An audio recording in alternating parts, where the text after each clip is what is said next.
Magandang umaga mga kababayan. Mga kwento ng pag-ibig sa kapwa ang ating muling matutunghayan sa umagang ito. Sa Agusan del Norte ay nakapagkaloob ng libreng serbisyo ang isa sa ating mga mobile clinic kung saan malalaman natin mamaya. At maging sa Africa ay nakapagsagawa tayo ng isang charity event doon. Abangan ninyo kung ano yan sa pagpapatuloy ng ating programa. Aming ibabahagi sa inyo ang mga kwentong ito na kapupulutan natin ng aral at inspirasyon. Ito ang MCGI Cares.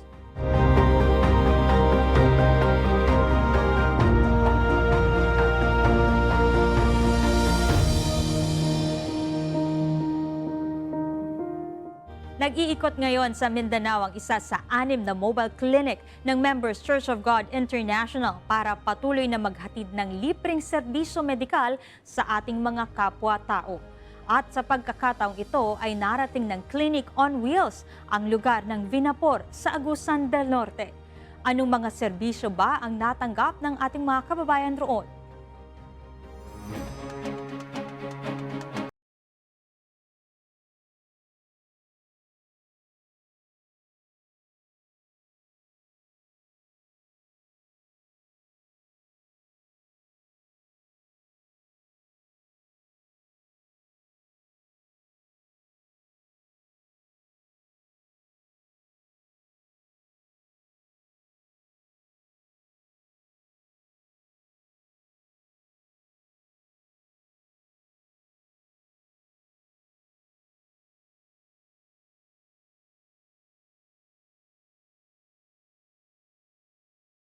Palataya. Magandang araw po sa inyo lahat. Samahan nawa tayo ng Panginoon. To God be all the glory.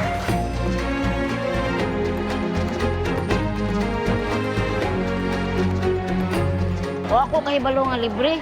Nga pag-ingon nga, nga sa kong anak nga ma, libre main ko. Ay, salamat. Kaya wala bagi ko kwarta. Ako kay ko salamat. Salamat sa MCGI. Salamat sa Ginoo.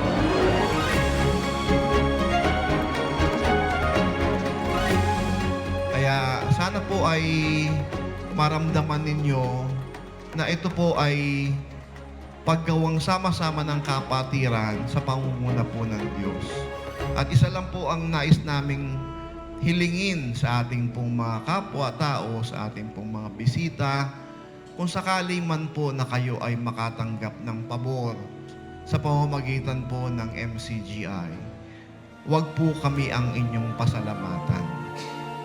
Ang hihiling po namin sa inyo ay ang pasalamatan po ninyo ang Diyos.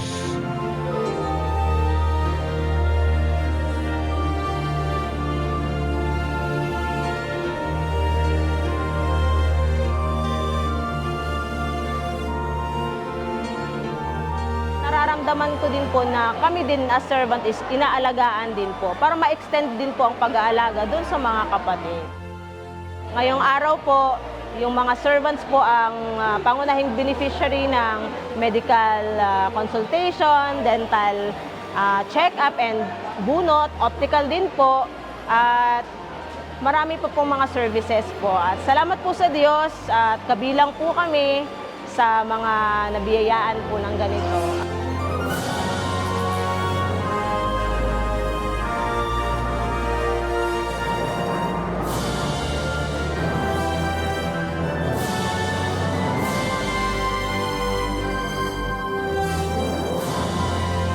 Dati kami yung mga nagbo-volunteer na tumutulong sa mga kapatid masikaso. Ngayon ay kami po ang pinasikaso. Napaka-saya po sa kalooban dahil makita ko po yung effort ng kapatid na nagtulong-tulong na makaganap sa kanilang mga tungkulin para makatulong sa mga kapatid, pati na rin sa kapwa.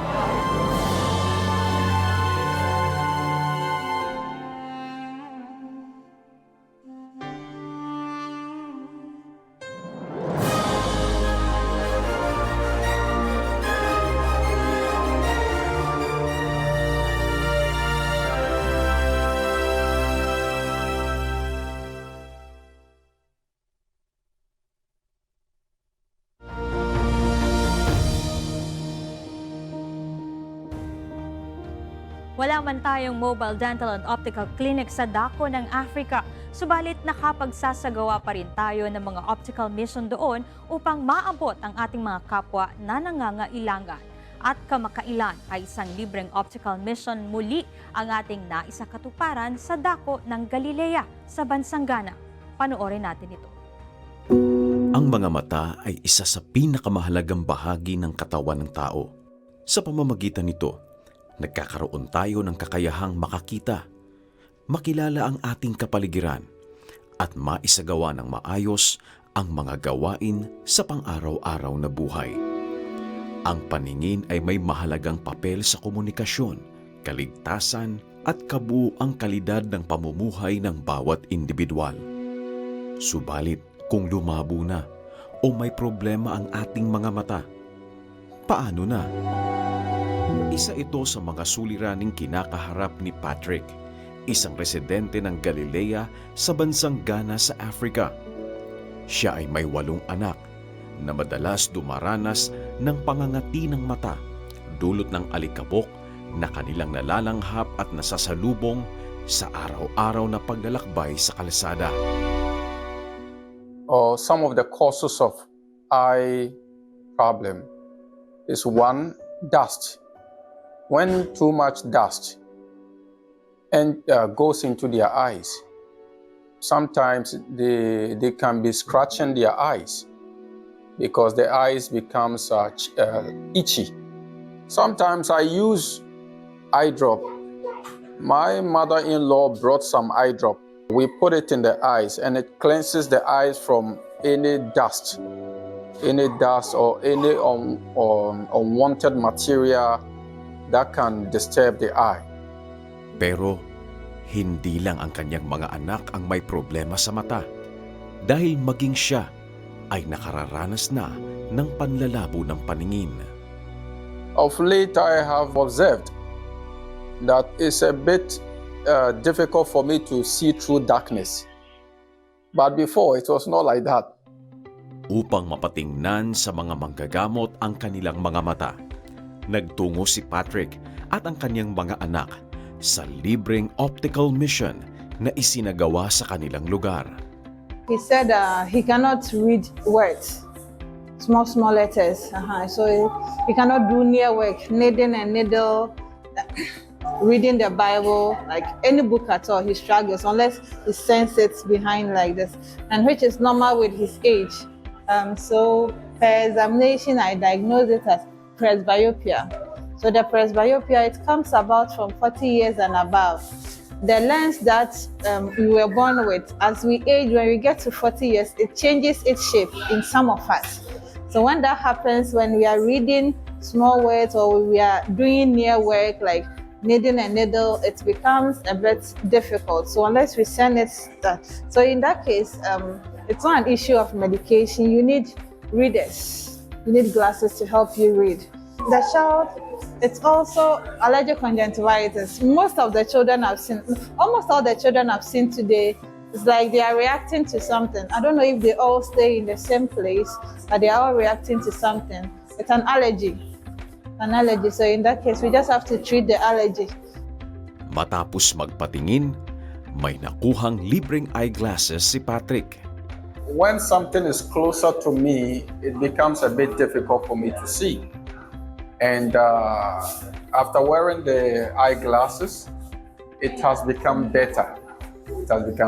So I give thanks to the Almighty God for using our brother Daniel to be a blessing to us. Thanks be to God.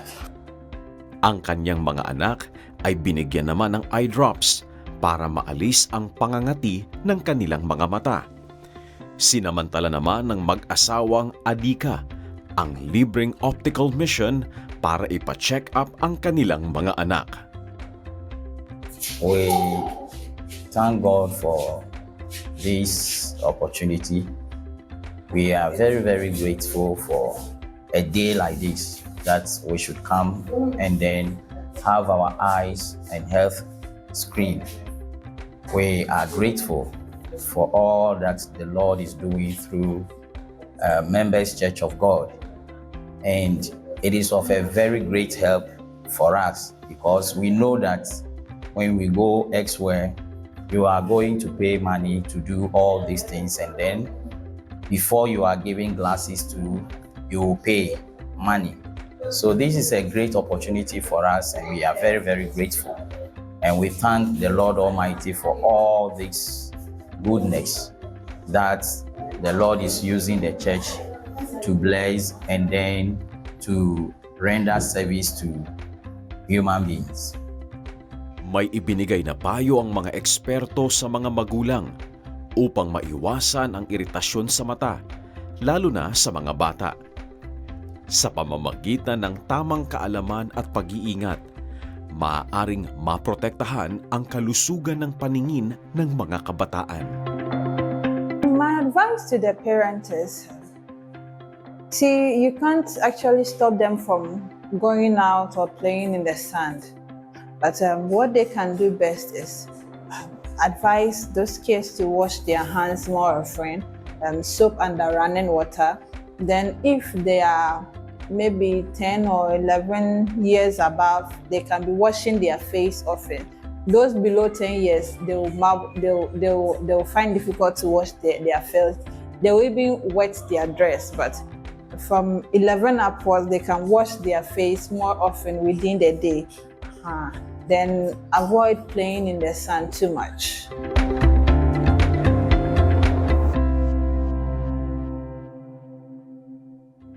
MCGI shines. To God be the glory.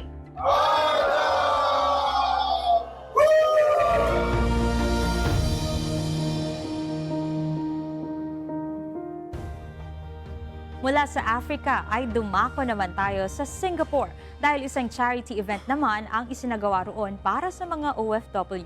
Kung ano yan, panoorin natin ito.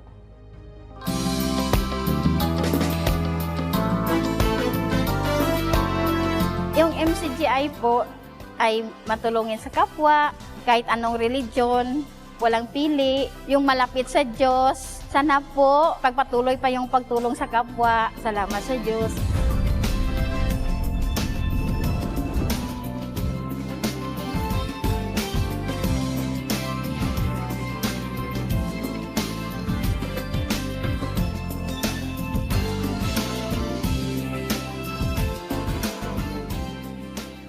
Nung nalaman ko na may free kayong binibigay, inaya ko din po yung kaibigan ko. Yun po sila. Bali, dalawang kaibigan ko po yung inaya ko para pumunta po dito para makakuha din sila. Tapos sabi nila, salamat ta. Sabi ko, wag ka po salamat sa akin. Salamat ka sa Lord, sa Panginoon kasi kumbaga, tulay din ako para makatulong din sa inyo na makakuha ng free groceries.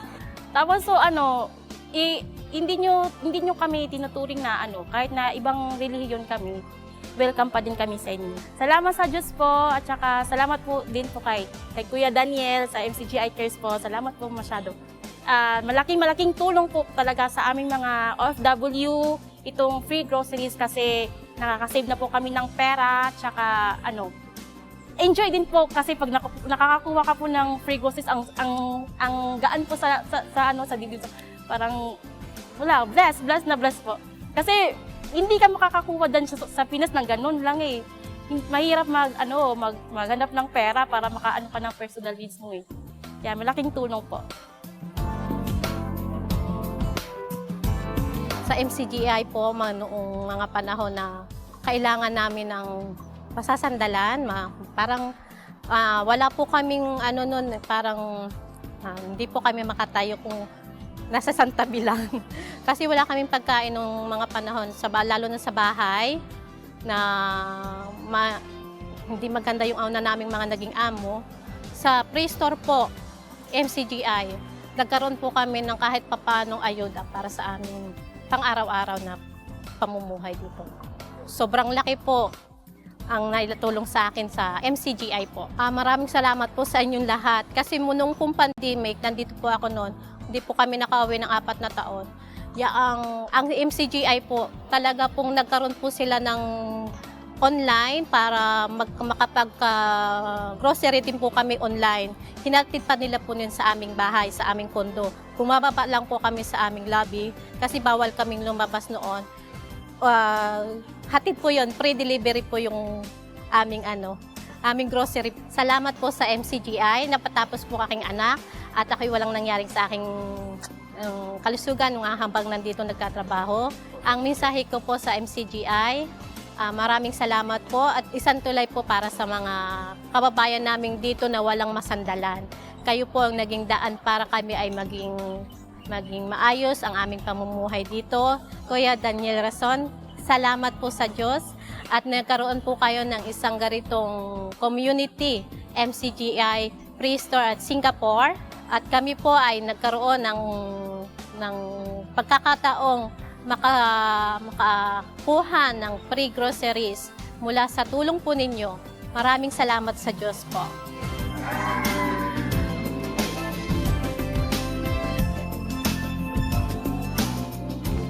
Napakasaya lang po sa pakiramdam na may mga tao pa palang concern sa tulad namin na mga domestic helper na yung gusto nilang makatulong sa amin kasi alam rin nila yung sitwasyon namin na medyo hirap kami sa pag-provide ng mga pangangailangan namin. Kaya napaka-overwhelmed na makapunta dito. Pagpasok mo pa lang, may bumabati na sa'yo ng salamat sa Diyos. Parang masarap sa pakiramdam yung parang binigay sila ng Diyos na maging instrumento para tumulong sa amin lahat.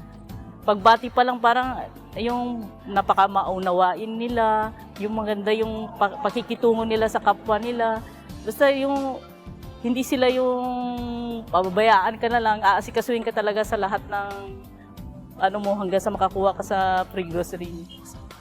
Nagpapasalamat po ako sa Panginoon kasi sa lahat po ng aming pinagdadaanan, nandyan po siya sa ginawa niyang way po para makatulong sa amin. Napakalaking tulong po to. Huwag niyo pong hayaang mapahamak o may mangyaring masama sa mga member po ng MCGI. At sana po patuloy po ang paglago ng organisasyon na to. Kuya Daniel, maraming salamat po sa ganitong organisasyon na pinamumunuan mo po na nagbibigay po ng free grocery sa aming mga domestic helpers. Sana po ipagpatuloy mo lang po ang iyong magandang hangarin po at sana po marami pa pong matulungan na kagaya naming domestic helper. Naway pagpalain po kayo ng Diyos sa inyong mga ginagawang kabutihan.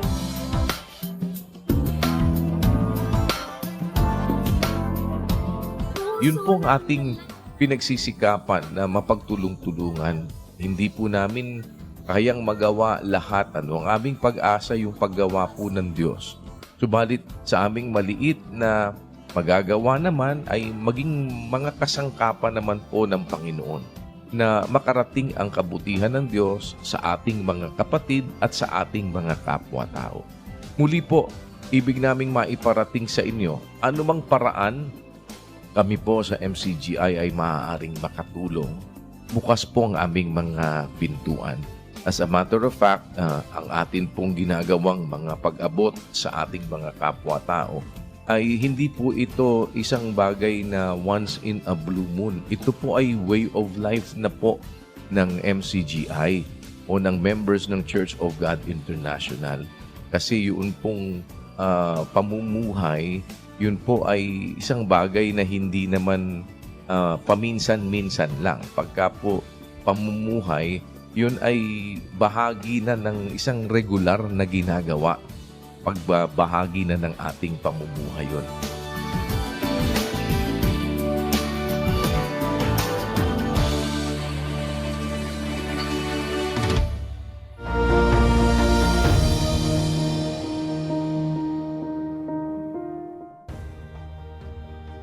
Bago tayo magtapos, iiwan namin sa inyo ang isang katwiran mula sa banal na kasulatan.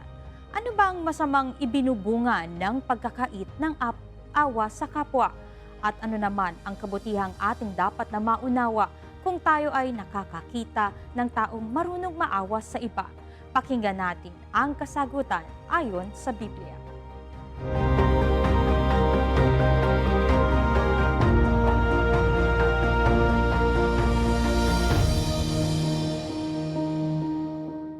Unang Juan 3:17-18. Datapwat ang sino mang mayroong mga pag-aari sa sanglibutang ito at nakikita ang kanyang kapatid na nangangailangan at dooy ipagkait ang kanyang awa, paanong mananahan ang pag-ibig ng Diyos sa kanya? Mumuntikong mga anak, huwag tayong magsiibig ng salita ni ng dilaman, kundi ng gawa at katotohanan. Ayon. Ba yung palang pagkakait ng awa na pwede mo namang gawin, ibig sabihin nun, hindi nananahan ng pag-ibig ng Diyos sa'yo. Ano, kahulugan?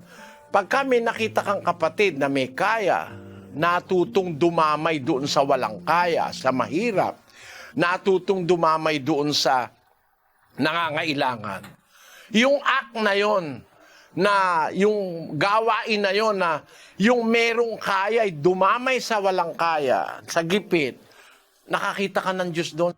Basahin mo yung 19:17 ng Kawikaan.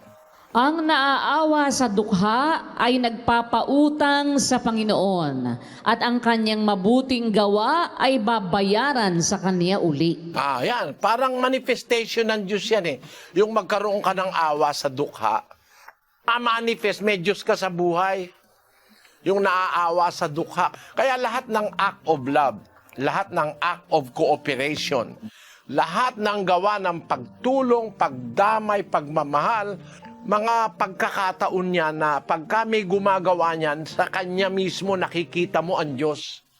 Kasi ang Diyos ay compassionate, ang Diyos ay mahabagin. Pag nakakita ka ng isang gawa ng pagkahabag, ng isang halimbawang may pag-aari sa sanlibutan, hindi niya ipinagkait ang kanyang awa sa kapatid na nangangailangan, nakakita ka ng Diyos doon sa pagkakataon na yun.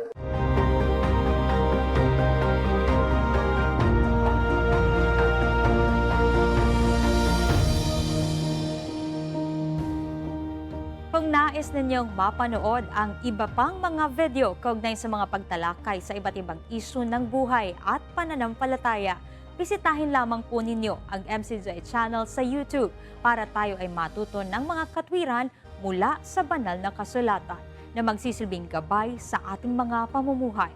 Pansamantala, dito po muna nagtatapos ang ating programa. Kung loloobin ng Diyos, muli tayong magkikita-kita sa susunod na linggo para sa iba pang mga kwento ng pag-asa, pananampalataya at pag-ibig. Sa awa at tulong ng Diyos ay magpapatuloy ang pag-abot ng MCGI sa mga nangangailangan dahil MCGI cares. The legacy continues. Works of faith, hope, and love for the glory of God. Salamat po sa Diyos.